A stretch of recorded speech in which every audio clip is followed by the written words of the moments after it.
We look darker this week. Did we have different light on last week? No. I don't know. Did we have a main light? No, did we do it in the daytime? It was New Year's Day. Possibly. Anyway. And did we do it on Saturday? Like when we did drag... I can't remember. Anyway, this is... I've got that weird, like... I belong as a baddie in Doctor Strange eyes again. You're right, Kikilius, calm down. Yeah, I know. Go back here.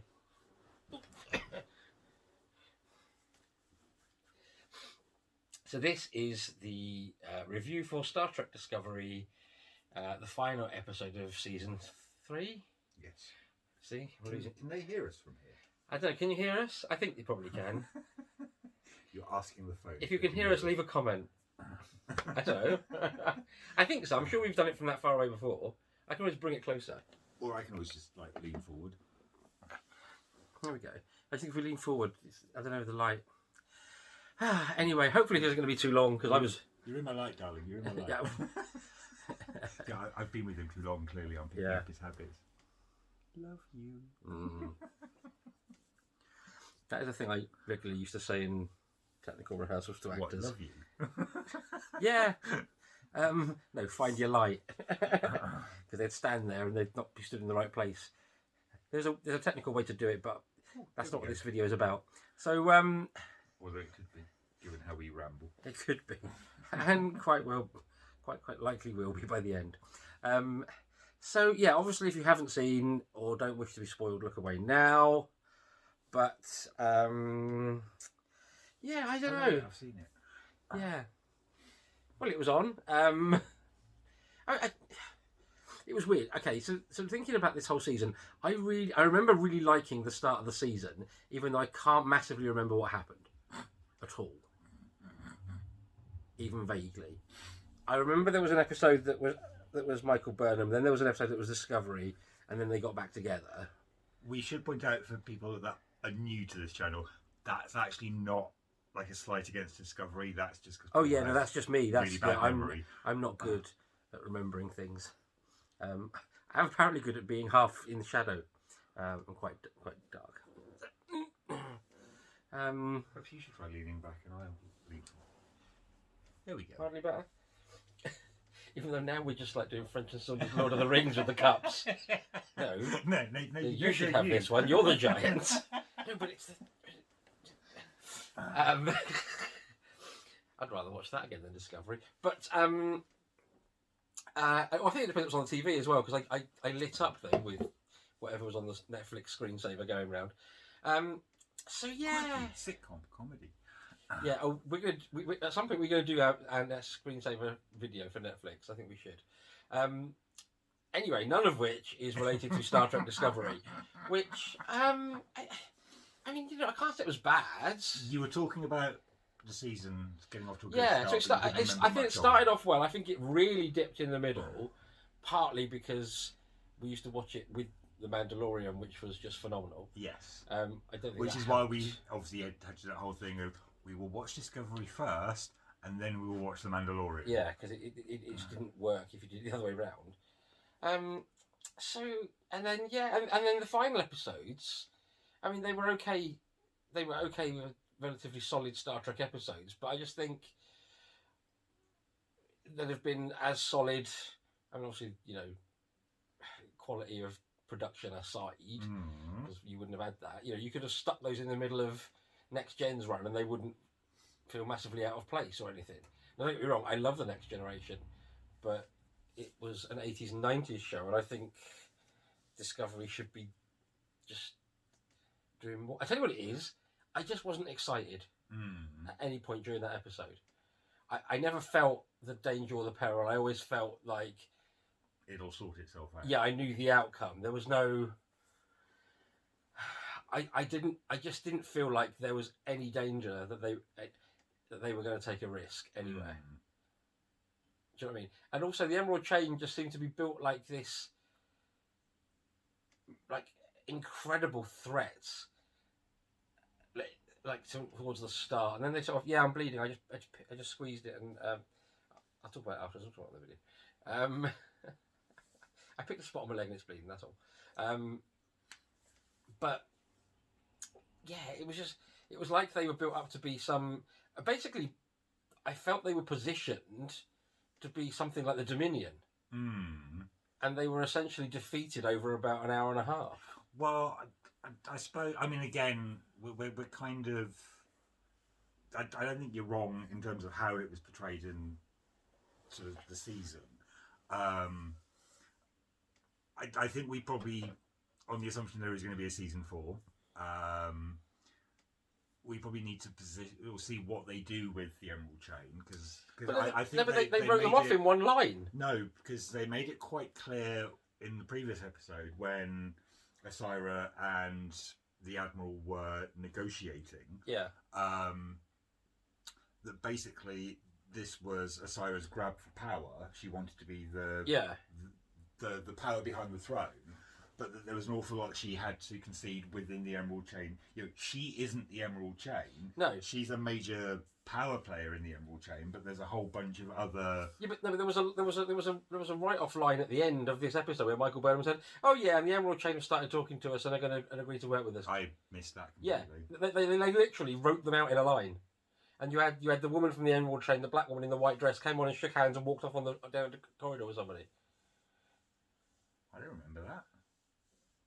I didn't dream it. We'll go back and find it afterwards. Yeah. There's literally a line where she said, "Oh yes, and the Emerald Chain decided we'd all work together now." I remember the Trill sort of ambassador person coming on, because obviously I remember her from Schitt's Creek. Amazing show. She didn't particularly like. Is that the black one in the white dress? Yes. Right. So it was the same speech. Yeah, and I also remember the Vulcan woman coming on. Yeah, those are the only two I remember sort of beaming in. Yeah, but that's what I'm saying. As part of that speech. But you made it sound like there was someone from the Emerald Chain. No, because I was thinking the black one was the Emerald Chain, but I've got that wrong. She was Trill. Yeah, okay, so the Trill woman. And she was in a white dress, not a black. But it was white. But it was as she came on, which is why I thought she was Emerald Chain. Right. It said Trill have joined, Vulcan have turned up, and some woman turned up and did that. Did it properly, Robinson, and I'll check it. But I am absolutely convinced, as part of the same speech, she went, "Yeah, and the Emerald Chain are kind of disbanded, and we're all friends now." I've paraphrased that massively, but I'm sure that's what was said. Someone will pick me apart because it's Trek moles. I'll be honest, I don't remember that. Yeah, but these videos only get 6 views. Our Drag Race ones I get 300. So, whatever. What we should do is actually just upload this as Drag Race episode 2 and just see how many viewers it gets. Wait and see how many people wait for us to start properly talking about Drag Race, and all we do is talk about Trek. I think it's probably a large crossover in that fandom anyway, or certainly in my experience. I think there's a large crossover with a certain subset of the fandom. The Bears, particularly. Yes, but probably not the right-wing fascists that, for some bizarre reason, seem to like Trek. Yeah. Anyway, so it was. I was excited as I was by last week's Doctor Who. It was on. Again, for those of you that don't know Paul that well, that's a slamming indictment of both Doctor Who and Discovery. I wasn't gripped. I wasn't excited. I didn't care. I didn't feel like there was any danger. I didn't feel like there was any absolutely even the remotest chance that it wasn't all going to work out completely fine and more or less get a big fucking reset button at the end with some bits of the ship shinier than before. And that's exactly what happened. And new uniforms. With the thing, I would have thought that was completely and utterly the end of Discovery. Like, yeah, we're done with it, and we're going to go off and make the new Enterprise show instead, which frankly I'm more excited about. If they hadn't forked out for new uniforms for the crew, I think that's a hell of a budget expense for a final shot. Although, I suppose, setting aside the expense, I, again, don't think you're wrong, but it is quite a nice visual way to kind of show the Discovery crew are now integrated into the future, because I think for me that's fundamentally what this season has been about. Yeah. Yes, that there's the more meta storyline, which is basically, oops, we fucked up with season 1. We're still fucking up a bit with season 2. let's kind of get it to where we wanted it to be originally with season 3. But obviously, underlying that was the whole, they're very much fish out of water in this. They're giving up everything, and given that one of the main sub stories was the whole, will Michael even stay in the Federation, having had that whole year without her sort of crewmates around, and that lasted for about 2 scenes, and it was fairly clear she. Well, it lasted a bit longer than that. To be fair, it wasn't. It lasted a few episodes, and there were questions right up to the point where she got demoted and kicked off for, was it sort of disobeying orders or whatever it was. But yeah, I mean, ultimately, I think it was always very much going to be a case just because it's she's the main character. Of course, she's not going to go off and do her own thing, because then it would be Star Trek Michael Burnham as opposed to Star Trek Discovery. So that probably ties in with what you were saying in terms of the fact that there's no real shockers coming here. It's going to tie itself up, and I mean, to be fair, to a certain extent, that's what Trek is all about. It's about having everything wrapped up in a nice tidy bow at the end of it. But it's what made Voyager boring as hell. Yeah, and I think it's one of the things that was nice about. Nice, that's a horrible word. That was interesting about Discovery, regardless of its faults in the early seasons, is that it was taking what was a fairly static Trek formula and playing with it. And although, yes, you again, said static, I just said stagnant. Oh, I was being diplomatic. A stagnant approach to episodic sci-fi. But it's, I mean, yes, I mean, obviously Discovery production values through the roof. Yeah. And the annoying thing is, I think, is that they do some really cool character stuff. Like, there are individual character bits I can pick out. Like, I could never say enough good stuff about Michael, or about Tilly, or about Saru, or about Detmer, or about Detmer's girlfriend, whose name I haven't quite grasped. I have no idea what it is. With the fabulous gold eyeshadow. Yes, and the amazing hair. Yeah. It's giving Michael a run for her money. Yeah. And then you've got, Reese and the other boy, who have, the last couple of episodes have sort of come into it. Oh, what? The Asian guy and the black guy. Oh, yes, the bridge crew. The crew, yeah. So they've sort of been brought to the fore a little bit more. So there's these little touches. So, but surely the season should kind of stand on its own 2 feet rather than just be a transition. I suppose that there's also going to be a certain difficulty in that, again, if you look back at traditional Trek, it's longer seasons. Each season is 22 to 24 episodes. 26. The 90s stuff was. There you go. So even more episodes than what it is now. Whereas Discovery is sort 13. Of 13. Yeah.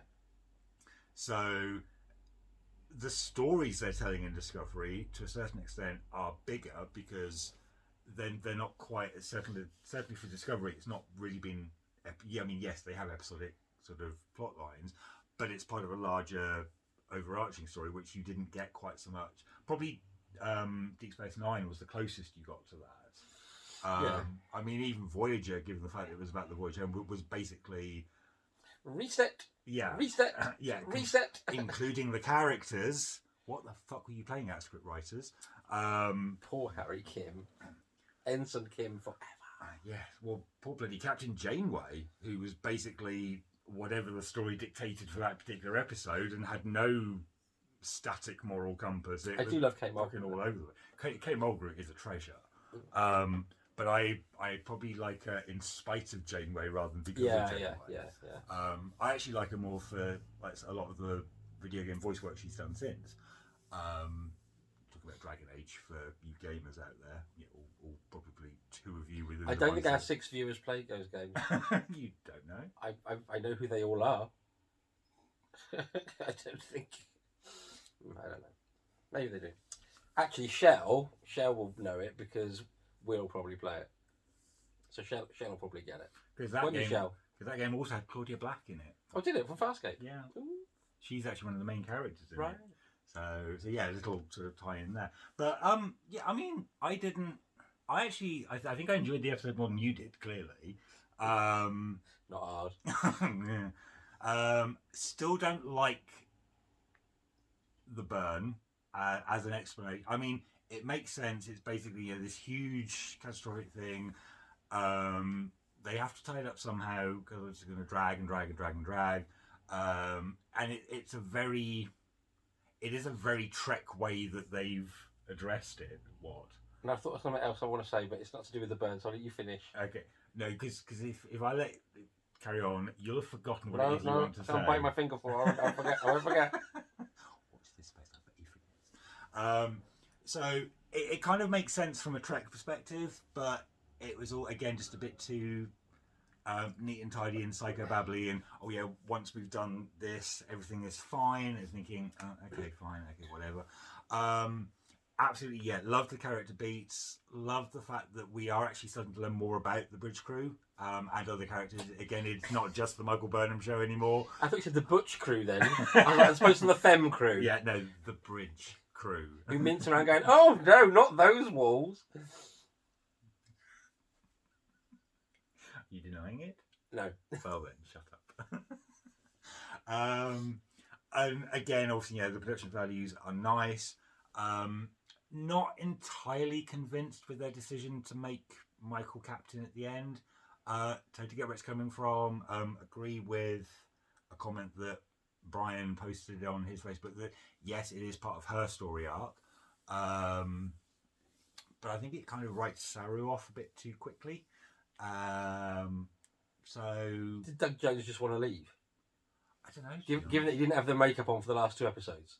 But he then did obviously have it on for this. Yeah, for a bit, but I mean, I don't blame him. I mean, to be honest, like, he's made his career as the guy who does, wonderful non-human stuff in prosthetics. At some point, you probably want to get your mug in front of the camera and say, this is me. I can actually act as me. I think he's perceptively older than his looks would have you believe as well. Yeah.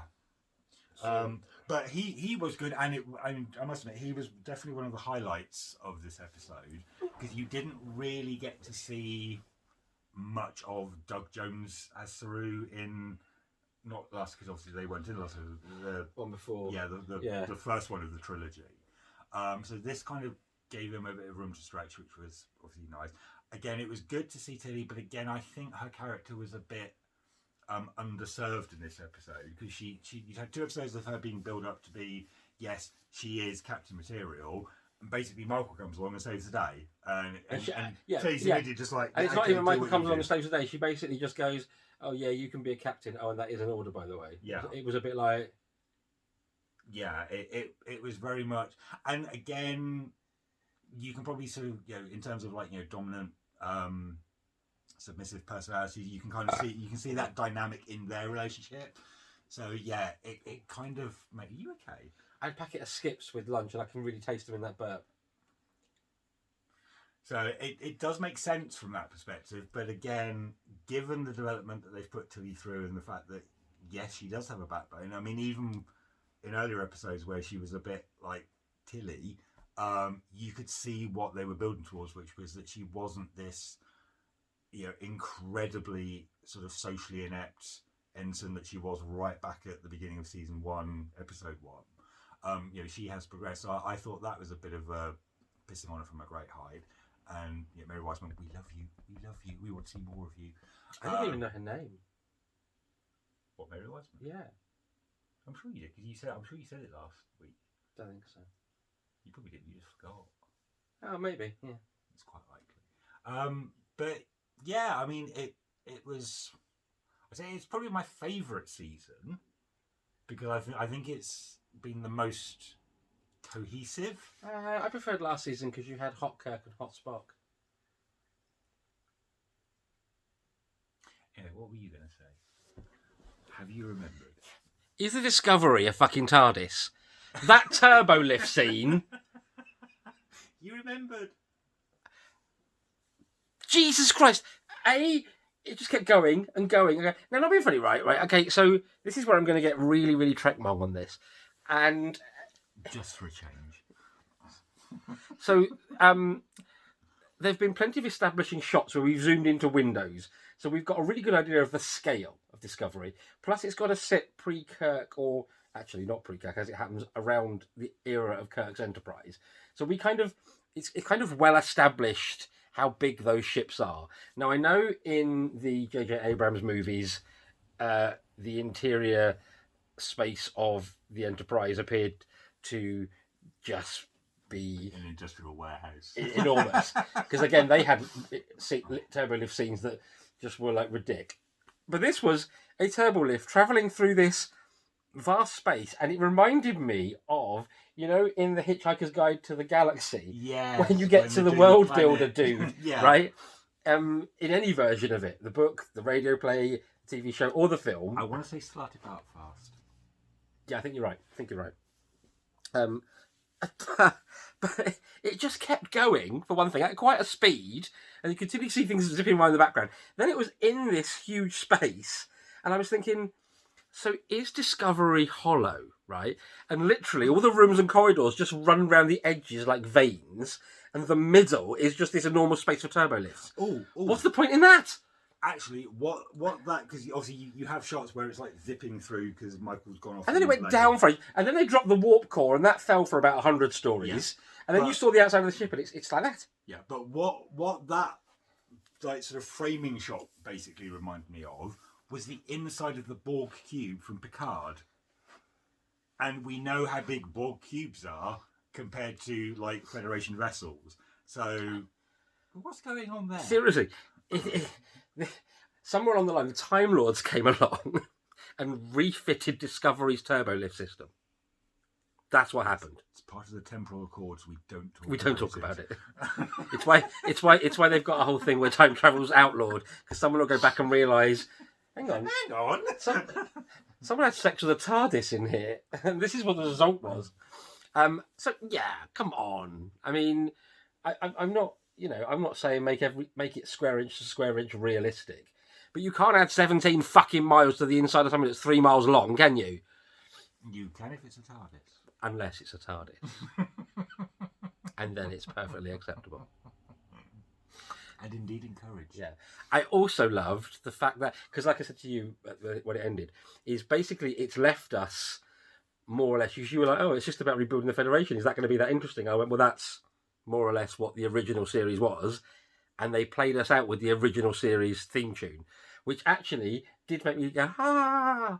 And I'm thinking, right, the only thing that's excited me this entire episode is the end credits. Yeah, not even because that, they've used music that's... Credits music. Yeah, because the end credits music is like 55 years old or whatever.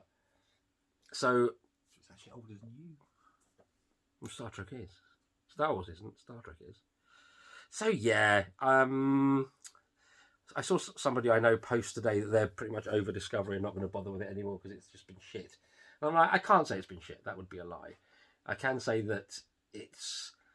I liked season 1 a lot. Really, really enjoyed it. But I understand why the showrunners who took over from the season 1 people when they all got fired for being inappropriate or whatever Just went, oh, this doesn't fit and doesn't work. Let's gradually move them to the future so we can do our own shit. Get all of that, absolutely fine, no problem. And, you know, it's been mostly solid up till, I'd say, the middle of this season. And at the end of the season, I've just been like... That's it, really. That's all I've got to say. So we'll see you next season. Unless you want to join us for our Drag Race videos, which are probably very popular. Probably infinitely more fun, to be fair. And Tom's joining us tomorrow. Yes. So we'll have to record it. Watch the episode, then record it on Zoom. That'll be an experience.